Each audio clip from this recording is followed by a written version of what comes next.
લગ્ન જીવન એક મોટો પ્રશ્ન બનતો જાય છે.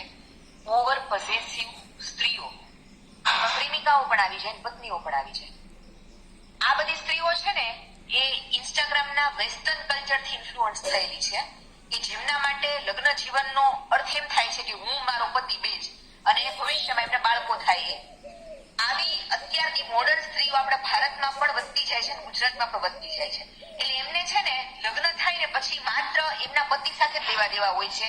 સાસુ સસરા કે પતિના બીજા સગાવાલાઓ સાથે એમને એડજસ્ટમેન્ટ પણ નથી કરવું, સંબંધ પણ નથી રાખવો અને ફવડાવવું પણ નથી.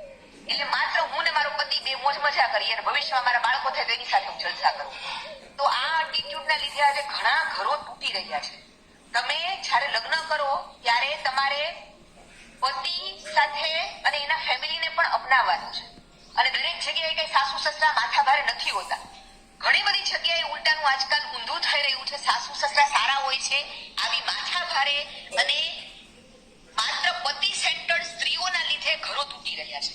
તો પ્લીઝ પતિ સાથે એના ફેમિલીને પ્રેમથી અપનાવતા શીખો, એની સાથે સંબંધો સાચવતા શીખો. પતિને પણ તમારું એ વર્તન વધારે ગમશે. એને એના મા બાપ પણ વાલા હોય છે, ભાઈ બહેનો પણ વાલા હોય છે, સમજો.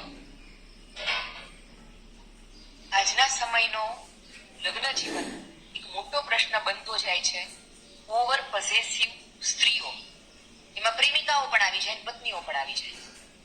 આ બધી સ્ત્રીઓ છે ને એ ઇન્સ્ટાગ્રામના વેસ્ટર્ન કલ્ચરથી ઇન્ફ્લુઅન્સ થયેલી છે કે જેમના માટે લગ્ન જીવનનો અર્થ એમ થાય છે કે હું મારો પતિ બે જ, અને ભવિષ્યમાં એમને બાળકો થાય. આવી અત્યારની મોડર્ન સ્ત્રીઓ આપણા ભારતમાં પણ વધતી જાય છે, ગુજરાતમાં પણ વધતી જાય છે. એટલે એમને છે ને લગ્ન થાય ને પછી માત્ર એમના પતિ સાથે જ લેવા દેવા હોય છે. સાસુ સસરા કે પતિના બીજા સગાવાલાઓ